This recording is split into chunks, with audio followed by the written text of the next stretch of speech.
the latest military news update.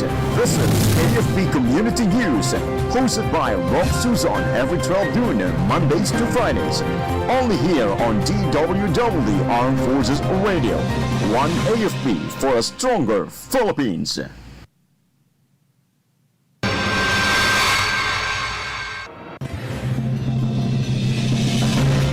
AFP reaffirms zero tolerance for corruption and upholds rule of law.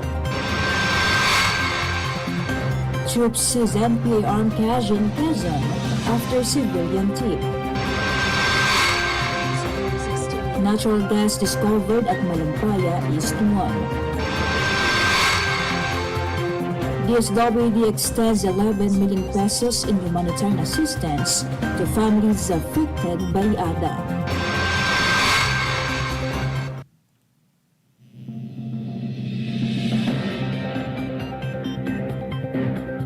A pleasant day to all our viewers, especially to our troops at Camp Emilio Aguinaldo in Quezon City. Today is Tuesday, January 20, and this is AFP Community News, your trusted source for the updates on the armed forces and other developments across the country. I am Susan Abay, here to bring you today's stories. DWDD Armed Forces News. For the brief overview of our news, the Armed Forces of the Philippines reiterated its firm rejection of graft and corruption, calling it a serious betrayal of public trust and military professionalism. The AFP said any person found guilty of corrupt practices will face full accountability under military and civilian laws. Military leaders stressed that anti-corruption efforts must follow due process, relying on evidence, fair hearings, and legal mechanisms. The AFP emphasized its loyalty to the Constitution and the Filipino people, pledging impartial enforcement of accountability. DWDD Armed Forces News. Government troops uncovered an armed cache linked to the New People's Army in Real, Quezon after a concerned citizen provided information. Soldiers from the 88th Infantry Battalion found firearms, a grenade, and hundreds of rounds of ammunition during security operations in Barangay Tanauan. The Army said the recovery shows the NPA's continued attempt to retain armed capability despite declining public support. Military officials stressed that community cooperation remains vital in preventing armed groups from threatening the public safety. Armed Forces Radio. On the other line, let's hear more from Mike about Army Chief leads audit review of infrastructure projects. Philippine Army Commanding General Lieutenant General Antonio Naparrete led the exit conference for the compliance audit of Army infrastructure projects at Port Bonifacio, Taguig City. The Philippine Army reviewed projects from 2015 to 2025 and emphasized the need for strong internal controls, legal compliance, and proper alignment of initiatives. Lieutenant General Naparrete directed project and resource managers to use the audit findings to guide a future implementation. He stressed that transparency and accountability are vital in maintaining public trust in the Philippine Army. This is Mike reporting for AFP Community News, One AFP for Stronger Philippines. Thank you, Mike. DWDD Armed Forces News.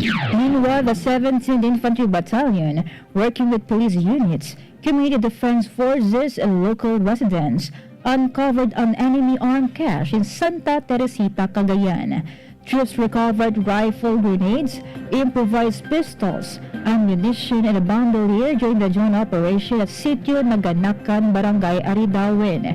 Military officials said timely information and strong community cooperation led to the successful discovery. The operation boosted local security and prevented the weapons from being used to threaten lives and disrupt peace. DWDD Armed Forces News. And also, the government forces under the 403rd Infantry Brigade engaged CPP-NPA fighters during focus operations in La Paz, Agusan del Sur. Troops encountered about 17 rebels in a brief firefight, resulting in the neutralization of one NPA member and the recovery of a high-powered firearm. The brigade immediately assisted the deceased rebel's family to ensure dignified handling and repatriation. Brigade Commander Brigadier General Sigfred Tubalado renewed his call for remaining rebels to surrender and choose peace. Armed Forces Radio. And now from NOLCOM, at a series of information from Joanne. NOLCOM Ashes in 2026 with New Year's call sets priorities for this year. Go, Joanne. The Northern Luzon Command Armed Forces of the Philippines marked the start of 2026 with its traditional New Year's call on January 19, gathering commanders of Joint Task Forces and Joint Task Group under NOLCOM, organic officers, key NCOs, selected civilian human resource, and representatives from post and tenant units within Camp Aquino to reflect on past achievements and outline goals for the year ahead. During the command conference, NOLCOM Commander Lieutenant General Aristotle D. Gonzalez, Philippine Air Force, highlighted NOLCOM's significant accomplishment in 2025, which reflects the collective effort, professionalism, and discipline of the entire command. Addressing the audience, Lieutenant General Gonzalez called on to translate his guidance into executable plans with specific objectives and timelines, guided by one principle, which is pressed on NOLCOM: one frontier, one defense, and NOLCOM commitment to act as one command with one purpose and one standard of excellence. The New Year's call reaffirmed NOLCOM's commitment to its mission and vision as it embarks on another year of service to the nation. This is John Sagao reporting for AFP Community News, one AFP for Stronger Philippines. Thank you, Joanne, from NOLCOM. DWDD Armed Forces News. Artillery reservists from South Cotabato and Sultan Kudarat completed their individual gunnery certification evaluation. The 6th Field Artillery Battalion assessed each reservist's proficiency in key gunnery positions during the evaluation. A total of 79 reservists met the required standards and passed the certification process. Military officials said the certification marked a major step in strengthening reservist readiness and operational capability. DWDD National News. For our national news, President Ferdinand Marcos Jr. announced that the Philippines has struck natural gas at Malampaya East 1, the first major discovery in more than a decade. Marcos said the discovery gives fresh momentum to their efforts to secure a stable and reliable energy supply for the country. The reservoir is located about 5 kilometers east of the existing Malampaya field and estimated to contain around 98 billion cubic feet of gas.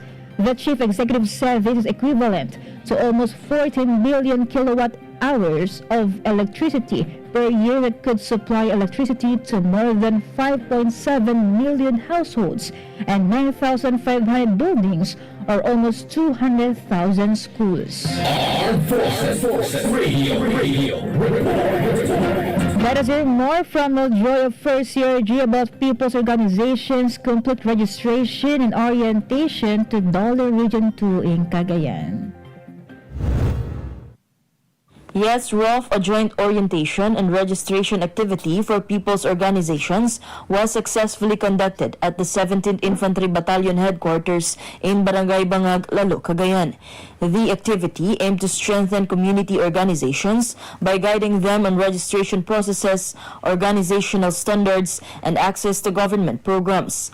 It also served as a capacity-building initiative, helping people's organization officers and members understand compliance requirements and prepare necessary documents for formal recognition. Discussions focus on organizational sustainability, labor standards, and the benefits available to duly registered organizations, including livelihood support, skills training, and other government assistance. An open discussion was held to address concerns and clarify procedures, allowing participants to better understand the steps towards becoming lawful and sustainable organizations. This initiative reinforces the commitment to support grassroots organizations as vital partners in building resilient, self-reliant, and peaceful communities. This is Marjorie Nesho Oroco reporting for AFP Community News, one AFP for Stronger Philippines. Thank you, Mojoya, for CRG. DWDD National News. President Fray Marcos Jr. hopes to see a boost in visitor arrivals in Antique as he inaugurated the airport's new passenger terminal building. Marcos led the unveiling of the Antique Airport's new 2,224 square meter passenger terminal building. The new facility also has 6 check-in counters and can now accommodate 360 passengers. PBBM said they are expecting these improvements to be of great relief to the tourist travelers, workers, business people, and families. DWDD National News. The Department of Education is set to distribute bamboo-made school furniture in public schools starting next month. This is in line with Executive Order Number 879 Series of 2010, which requires the agency to secure 20% bamboo allocation for school furniture. DepEd Secretary Sonia Angara said the move will be historic, considering that the requirement has been enacted for 15 years. The DepEd chief emphasized that the use of climate-resilient and quality-engineered bamboo furniture will also benefit learners and teachers with its durability. Armed Forces Radio. And some information from Shaina about 6th ID Alpines Infantry Orientation Training Class 01-2026. Go Shaina. Yes, Rolf. The 6th Infantry Division opened Infantry Orientation Training Class 01-2026 at its training school in Maguindanao del Norte. 6th ID Chief of Staff Colonel Manuel Leogardo said the course builds skills, discipline, and character anchored on selfless service to the nation. The class includes 34 newly commissioned lieutenants and 50 newly enlisted privates undergoing intensive infantry training. The program aims to develop disciplined and operationally capable soldiers committed to peace and development. This is Shaina Raneta reporting for AFP Community News, 1 AFP for a stronger Philippines. Thank you so much, Shaina. DWDD National News. For other national news, the Department of Social Welfare and Development has provided humanitarian assistance worth 11.4 million pesos to families affected by Tropical Storm Ada. DSWD Assistant Secretary Erin Dumlao said around 11.1 million of this amount was sourced from the DSWD, while more than 230,000 came from the LGUs and 64,000 from other partners. A total of 553,703 individuals has been affected by ADA in 855 barangays across Bicol, Eastern Visayas, and Caraga. Of this number, 18,615 individuals remain displaced and are currently staying either in evacuation centers or with relatives and friends. Dumlao said DSWD field offices in the 3 regions have remained proactive in their disaster response operations. DWDD National News. Meanwhile, the Senate Blue Ribbon Committee has resumed its investigation on ghost flood control projects. The Senate last week subpoenaed Zaldico, former Public Works Secretary Manuel Banoan, and 10 others to compel them to attend the January 19 public hearing on the reported flood control fund scandal. Senator Panfilo Lacson, chairperson of the committee, said that except for Co and Guteza, the rest of those subpoenaed were present. Lacson said Co and Guteza will be issued a show cause order to explain why they failed to attend the inquiry. He added that if they are unsatisfied with the response, then they will cite them in contempt and eventually issue a warrant of arrest. Armed Forces Radio. Let us hear more updates from Kath about PAF cyclists dominate Dinagyang Mayor's Cup in Iloilo. Yes, Rolf, good noon. The Philippine Air Force cycling team delivered an impressive performance at the Dinagyang Mayor's Cup Criterium Race 2026 in Iloilo City. PAF soldier athletes secured multiple podium finishes across mountain bike and road bike categories, showcasing endurance, discipline, and sportsmanship. Officials said the strong showing reflected the Air Force commitment to sports excellence and holistic personnel development. The PAF leadership congratulated the team for bringing pride and honor to the service through their victories. This is Kat reporting for AFP Community News, One AFP for a stronger Philippines. Thank you so much, Kath. DWDD National News. The Department of Public Works and Highways has created a task force to institutionalize the government's clearing and cleaning efforts in all waterways across the country to mitigate flooding. Public Works Secretary Vince Dizon disclosed that he has signed a special order creating Oplan Kontra Baha. This will be headed by Undersecretary for Special Concerns Charles Kalima Jr. Dizon said all 177 DPWH regional offices will create a similar task force. The task force Kontra Baha will coordinate with the Metropolitan Manila Development Authority, Department of the Environment and Natural Resources, Department of the Interior and Local Government, and the private sector. DWDD National News. More Filipino families received housing units under President Fire Marcos Jr.'s expanded Pambansang Pabahay para sa Pilipino or 4PH program. The Department of Human Settlements and Urban Development described the inauguration of the Bocaue Bulacan Manor in Barangay Batia as another milestone in the government's push to deliver safe, accessible and dignified housing. Around 1,200 individuals are set to benefit from the completed units, while an estimated 12,000 individuals will benefit once all buildings under the project are completed.